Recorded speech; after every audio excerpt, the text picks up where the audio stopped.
Hi everybody, this is Dan Stolebarger and welcome to this week's Middle East update. It will be the end of the year, December 29th, and as usual we encourage you to go to our website at holygroundexplorations.com to access the PowerPoint that really accompanies this YouTube presentation. You really need to see all the pictures and all the details of each article, so make sure you access that. We'll jump in right away and talk about headlines.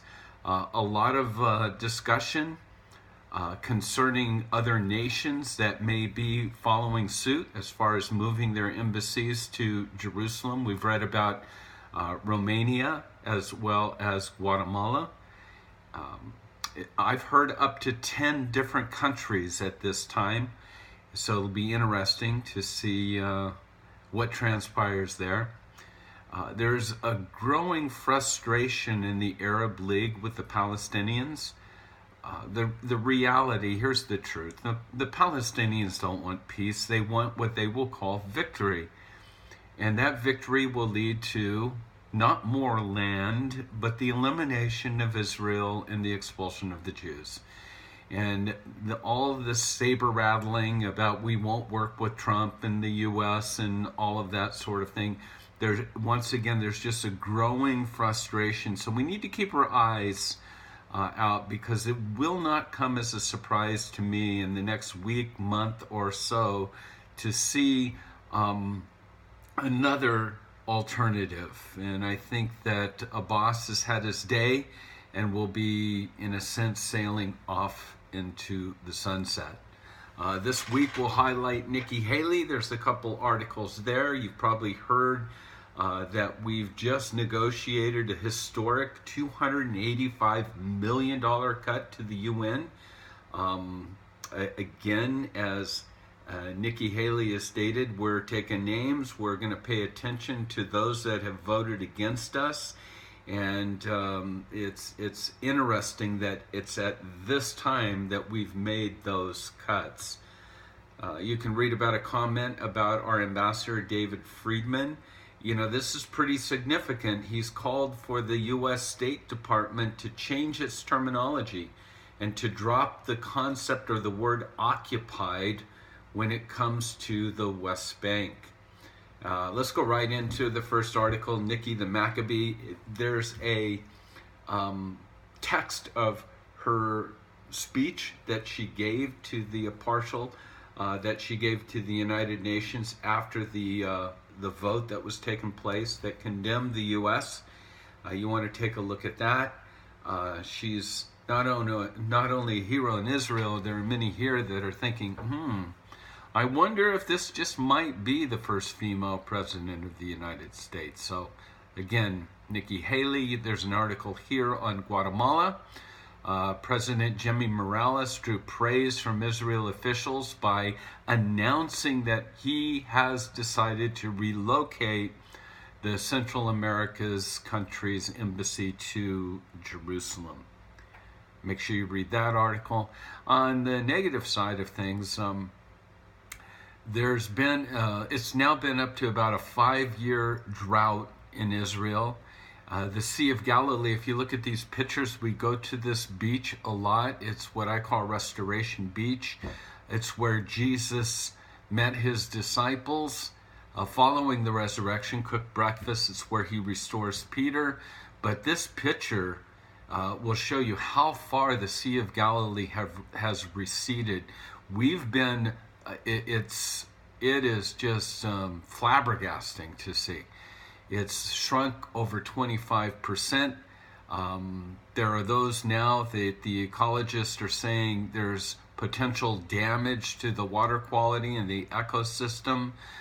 The Dead Sea has shrunk by 60%. These numbers are just hard to fathom. But I'm just starting to see articles about, remember, the promise of God to Israel once they left Egypt was that he would bring them rains from the heavens. And this rain was dependent upon their faithfulness. And he says, no longer will you irrigate your fields with the heel of your feet like you did at the Nile, but I will bless you and bring waters from the heavens. And so there are those that are a lot of thoughts that is Israel spiritually so far off base that this drought is starting to take effect here. Again, there are those that are saying it's the desecration of the Shabbat, but we're going to have to wait and see what transpires in all of this. Articles, of course, with Hamas and Iran. Hamas is claiming that Iran is basically saying, you've got a blank check, whatever we have, we will make available to you. All of our capabilities, here's the quote, all of our capabilities and potentials are at your disposal in the battle for the defense of Jerusalem. Iran and Syria, there's concerns with that Golan border that the Syrian army and the Iranian-backed Hezbollah terror group has moved closer and closer to that border, trying to root out rebels. Some say they're within 7 miles, and this is unacceptable to Israel. So don't be surprised to hear about some incursion or something over the next week. Sad to say, there's an article here that you can read from Fatah's posted on their Twitter account. You'll see young boys throwing rocks and Molotov cocktails. In a sense, what it is, it's an article to explain how best throw rocks. And again, it's no small things. Rock throwings at cars has caused hundreds of injuries and many deaths in Israel. And this is, again, the so-called peace partner of Israel. I found this interesting. There's a new train station that's going to be built next to the Western Wall at the Kotel, and it was just announced that the Ministry of Transportation, Israel Katz, has decided he will name that station after the President Donald Trump. The Western Wall is the holiest place for the Jewish people, and I've decided to call the train station that leads to it after Trump, following his historic and brave decision to recognize Jerusalem as the capital of the state of Israel. And so the Trump train will be arriving at the Western Wall. I mentioned we're running out of time, so I'm going to leave this to you. I mentioned the frustration of the Arabs, Jordan, Egypt, the Saudis, in a sense, over the Palestinians. Don't be surprised to see Abbas and Fatah being sort of pushed out, and this group of 3 or 4 Arab countries, probably pulling Jordan in as well, becoming the chief negotiators for the situation in Israel today. There is a couple end of the year quotes that I included. I usually only give one. I've given you about 4 or 5. Some will make you smile, and some will make you think. So that's it. That's this week's Middle East update.